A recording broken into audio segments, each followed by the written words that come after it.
Bonsoir camarade Omar. Bonsoir. Aujourd'hui nous sommes le 20 octobre 2022. C'est une date qui nous rappelle de l'assassinat de ce grand homme Kadhafi. Et que savez-vous de l'histoire de Kadhafi? Voilà, merci camarade pour la question posée. En réalité, je pense que chaque jeune africain, et qu'il est intellectuel surtout, qui pense que l'Afrique a été exploitée, ou bien a été marginalisée, ou bien qu'il a été victime d'un certain nombre de choses, en réalité, je pense qu'il a un devoir moral et surtout formel de comprendre les hommes qui se sont bâtis en réalité pour ce continent. Je pense bien Muammar Kadhafi mérite un hommage sérieux et un hommage vis-à-vis de ce qu'il a fait pour ce continent. Kadhafi n'est pas seulement un guide du bien de ce que pensent les gens, mais en réalité c'est un guide pour nous les Africains de façon générale. Muammar Kadhafi, parler de Muammar Kadhafi, je pense que c'est parler bien évidemment de sa combativité, de sa ténacité et surtout de sa pertinacité, ce qu'il a eu à faire pour ce continent. Muammar Kadhafi, c'est quelqu'un qui a voulu réveiller les Africains de façon générale pour qu'ils puissent comprendre en réalité, pour qu'ils puissent arracher leurs droits auprès, bien évidemment, des oppresseurs. Je pense que Muammar Kadhafi, il a voulu, bien évidemment, réveiller les jeunes, ou bien la jeunesse, pour qu'ils puissent comprendre, pour que cette jeunesse-là puisse effectivement être un modèle pour ce continent. Muammar Kadhafi, c'est un modèle, c'est un responsable, et mérite bien évidemment un hommage sérieux. Aujourd'hui, quand vous faites le constat, 20 octobre 2011, de nos jours 20 octobre 2022, ça fait 11 ans de cela que Muammar Kadhafi nous a quittés. Je pense que ça, la mort de Muammar Kadhafi, c'est vraiment choquant et c'est vraiment touchant pour bien évidemment les Africains. Parce que Muammar Kadhafi, son premier combat qu'il a pu mener à ce temps-là, c'était en première position d'unifier effectivement les Arabes. Mais lorsqu'il a compris que les Arabes sont plus compliqués que nous les Noirs, et il était venu effectivement pour unifier le monde noir, donc les Africains noirs de façon générale. Et grâce à ça, il était venu, il a compris. Moi si par ailleurs les gens pensent que Kadhafi il a appuyé pour la rébellion, du moins, je pense que Muammar Kadhafi, on ne va pas jeter un coup d'œil ou bien regarder son côté obscur, mais c'est de comprendre ou bien de regarder le combat qu'il a mené pour nous les Africains.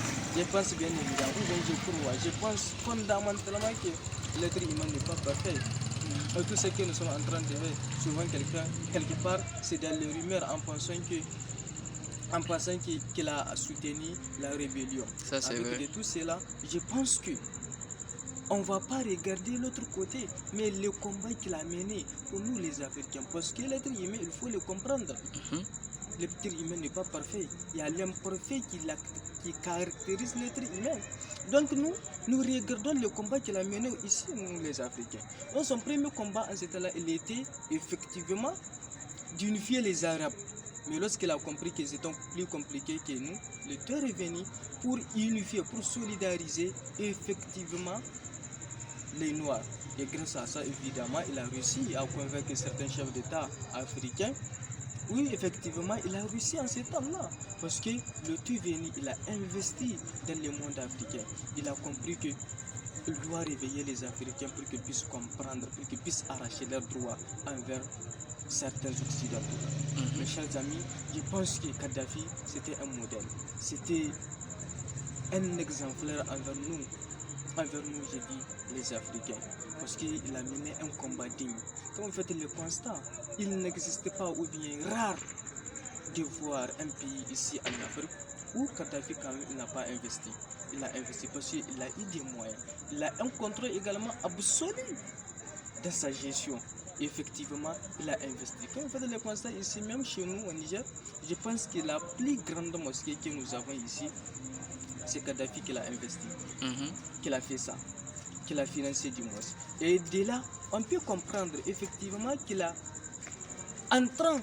était en train de solidariser les Africains de façon générale. Et en dehors de ça, quand vous faites le constat, si aujourd'hui nous sommes en train de profiter avec l'appel coûte moins cher ou bien l'internet là, je pense que tout ça là c'est le combat de Kadhafi dans presque tous les pays. Dans presque tous les pays ici en Afrique, Kadhafi il a investi.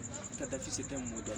Je pense que chacun de nous doit comprendre qu'il a un devoir moral pour qu'il y ait un changement au sein de ce continent. Effectivement, la mort de Kadhafi, c'est vraiment drastique, c'est choquant, c'est vraiment lamentable. Je pense que ce qu'il faudrait à ce niveau, c'est de comprendre qu'il a mené un combat digne de son nom pour qu'il y ait un changement ici en Afrique, pour nous les Africains. Et malheureusement, les autres n'arrivent pas à comprendre sa manière de faire le combat. Mais je pense que maintenant ils sont en train de comprendre.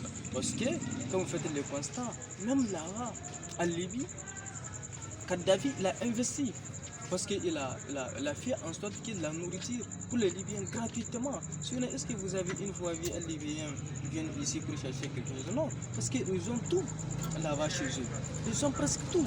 Tu verras que l'eau gratuitement, l'électricité gratuitement. Il a tellement investi parce qu'il a vraiment financé.